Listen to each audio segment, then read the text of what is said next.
Hello, super producers. I believe you guys are getting along well. And as always, welcome to yet another wonderful day where we are going to learn a little bit more about our favorite software. Some of us, it's become our favorite software, and we are loving it every new day. For new producers and for new subscribers, welcome to the family. You're going to learn so much. We've done so much. Right from the very beginning of House Studio One, we set up projects and many other good things. So be sure to go check our previous videos and you'll definitely grab something great. Yeah, so in our last episode, we tackled a little bit of how these tools are put to use, and we were able to do a number of things with these tools, and that's why we still have this project here. We recorded something, an excerpt from it doesn't make a lot of sense anyway, but it was just an excerpt to try see how we can correct errors from while using these tools. And that's why I tried doing something on my own, and I tried a voice over here, and I know I don't sound like a voice artist, but anyway, so down here is the garbage we are done, and up here is the editing we did to this garbage, and then it became something good. So I want to remove this one. It's no longer helpful anymore. Now, what is a healthy wave? How does a healthy wave look like? Now, from the look of things, there's something we did here, and that's why this wave is this big, but it's not supposed to be this big. Now, if you want to know its natural state, by natural state, I'm trying to say if you want to know how it was before you did any boosting or cutting down in terms of volume, this particular spot up here, you can see some small buttons on each particular region.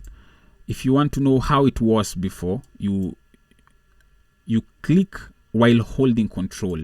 While holding control, you just click on this button here, and then it will reset it to how it was originally. For example, let me just spoil things a bit here. I put it up like this. Of course, this looks very weird, but if I want to know how this one was sounding before I did anything, I hold control and I click on this button, then it will take me back to where it was originally. Now, I want to introduce something small, just something very small to show you how you can work around some of these things. If I want to glue this entire file, make it one, because I don't want these many spaces in between. I don't want to see many different regions. You can highlight the entire file, all these files, you can highlight all of them, and then click on Control, then B. What that one will do, it will bounce this entire file. It will now make it one file, okay? Now, this is what happens. This is now our new file, all right? This is now our new file. The assumption in this program or in this DAW now is that this is now what you recorded. We don't have anything unless you undo. Once you undo, of course, it will take you back to our previous state, but now this becomes our new row. If I also raise the volume a bit, okay, you've seen what I've done, and then I also do the same thing, Control B. Once I click on while holding the control button and hit on this button here, now it won't go back to the previous state. Why? Because it's assuming that this is our new row. You recorded it this way, all right? So, but in case it was this way, and then you lift up you raise this particular volume, the gain. Once you raise the gain, it will before you bounce it to make it your new row. Before you bounce it to make it your new row, that is by clicking on Control B. You will definitely have this file go back to where it was in its original state. I hope I'm making a lot of sense. So if I want to have a new row, I will do whatever it is that I want to do. For example, let me put a number of cuts here and there. I've put many cuts here, so I hope you can see some lines in between, because we have several regions now. But now I want to create my new row, so I'll just highlight the entire file, hold Control and click on B, and then we don't have the lines anymore, because now it has glued the entire file. It's now one file. So the assumption here is this is one file, and this is now the new row. Okay, now the same thing applies to your volume. So when I raise the volume or turn it down, that's what I was saying previously, is the assumption is that now this becomes your new row. So for example, I've lowered this thing low. I've taken it down. I've taken it lower than its previous position. So that's why you're seeing another line being introduced here, because I'm going below the threshold that the program is assuming to be 0 dB. So once I lower it further and hold on Control and hit B, you can no longer see that line, which is trying to illustrate that we are now going lower, because the assumption here is this is now your new row. Okay, so we want to make sure that whatever it is that we consider to be our row is something that is in good shape. All right, so let's just raise it a little bit, put it to somewhere where we think it's healthy, where we think, quote unquote, and then Control B. All right, so once we hit Control B, it's as simple as that. So right now what we have, this is now our new row. Let me see. Yeah, this is now our new row. Now I said in our previous video, we were trying to discuss what do we really mean when we say a wave file is good and it's healthy. There are two things to consider here. One, when you're recording this, I want you to check what I'm doing on below here on my far right below. This particular button here, there's a small data zoom section. That's what it's written, data zoom section. Once I click and hold, that's left clicking and holding. If I start raising this particular part high, so what is happening, I'm not raising the volume of this file. Okay, the only thing that I'm doing right now, I'm only trying to make this file visible a little bit more to my eyes, but the volume remains the same. I want to try that while playing this file. Okay, and I want you to notice that there's no volume change. There will be no volume change. The only thing that will be changing is the size of this file, but there will be no volume change. It is not the same thing as raising this volume here, raising the gain. All right, so just listen keenly and tell me whether you can hear the difference. Documentary voiceover scripts are mostly written with video in mind. They are also likely to contain interviews with people linked to the subject matter, although this isn't always the case. Exactly. I hope you heard there was no difference in volume, but if you do the same thing with this one here. Documentary voiceover scripts are mostly written with video in mind. They are also likely to contain interviews with people linked to the subject matter, although... Exactly. So I believe now you understand the difference. There's a very big difference between getting the size of your file to see them properly and when you've recorded this to be your raw. So how do you determine some of these things? So it's always good to understand how you've configured your things, so that now you don't get yourself into this trap of recording extremely low files while thinking they're extremely large, or rather the amplitude that is coming in is good enough for you to mix, and yet that signal is really low. So personally, what I do, I don't use this feature during recording. I put it all the way down, and in some cases I don't even look for it even when I'm doing my mixing. It might be important, it might not, but depending with what you really want, you might consider having it or you might not consider having it. So personally, when I'm recording, I usually don't use this feature at all. I usually leave it all the way down. So what that means is that whatever I'm seeing while recording, that's exactly what is the natural state of that particular wave. And to me, I think that's a little bit safe compared to recording while this stuff is somewhere around here. Because this one, now the assumption is whatever you're recording has to look this way, so that now your natural wave will be looking this way.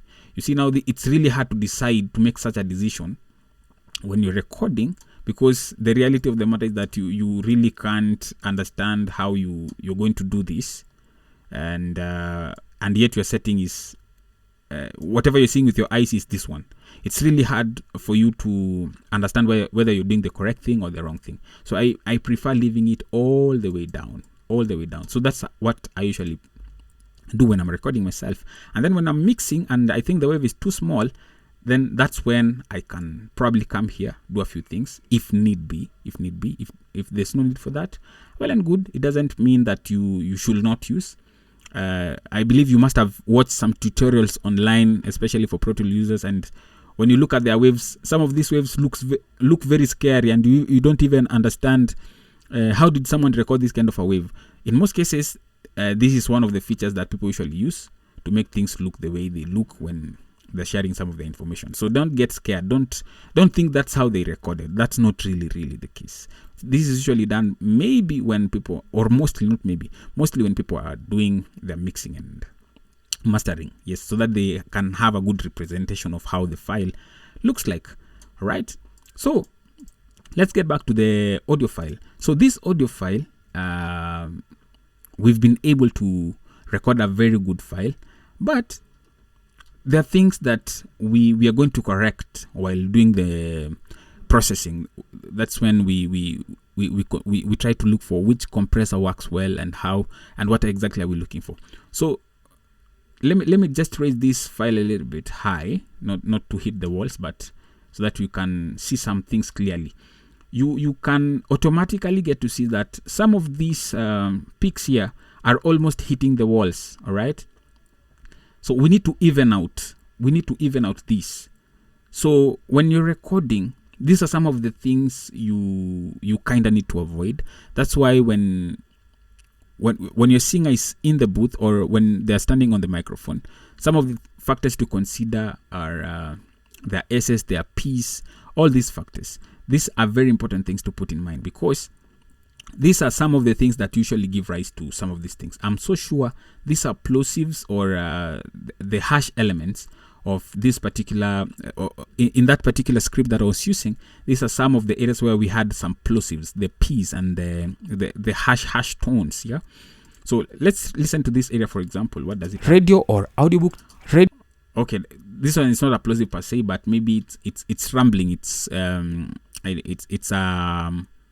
hash frequency. It's not hash in the sense that it's piercing to the ears, but maybe it has some rambling in it, which you can only sort during the process of, maybe, what do you call it, during processing. Yes, during processing, when you're putting your compressors and the EQs and all these things. But it's always safe. It's always safe to have things evened out. So I might consider doing this. So I'll select this section here like this.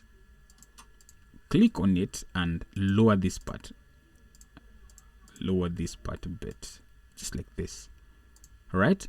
See what I did? It is as simple as that. Come to this other part here. Hold Control. So remember what I did. I've assigned the alternative control tool is my scissors. Okay. So that's why I'm holding Control and everything is working smartly. Just a bit.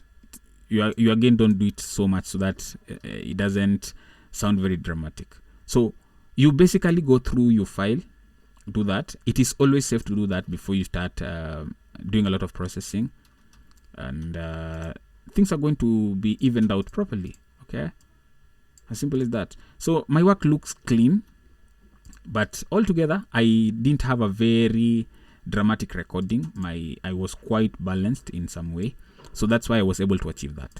So basically that's what you do. Once you do that, again, as I told you earlier on, you might consider making this your new raw file. So Control and then B. Good. So we have a new raw file. So we kind of have something that is even right now. It is not as harsh as it was before, though you can still get deeper and do a few other things. But basically that's the direction. So once you do that, now you're good to go to the other stages. Instead of making your compressor do a lot of work, you could do that. So what exactly are we looking for? We will talk about that in our next video and know at what point do we consider what level okay and why. Why do we consider it clean when it's this way in its raw form? Remember, I've not done anything here. Or when it's this way, what exactly are we looking for? So we will discuss about that in our next video, and I'll tell you the importance of all these things. Every step is very important. So make sure that you don't skip any video. Make sure that you go through the process from the very beginning, because it's going to help you very, very, very, very well. Till next time, Super Producers. It was nice having you.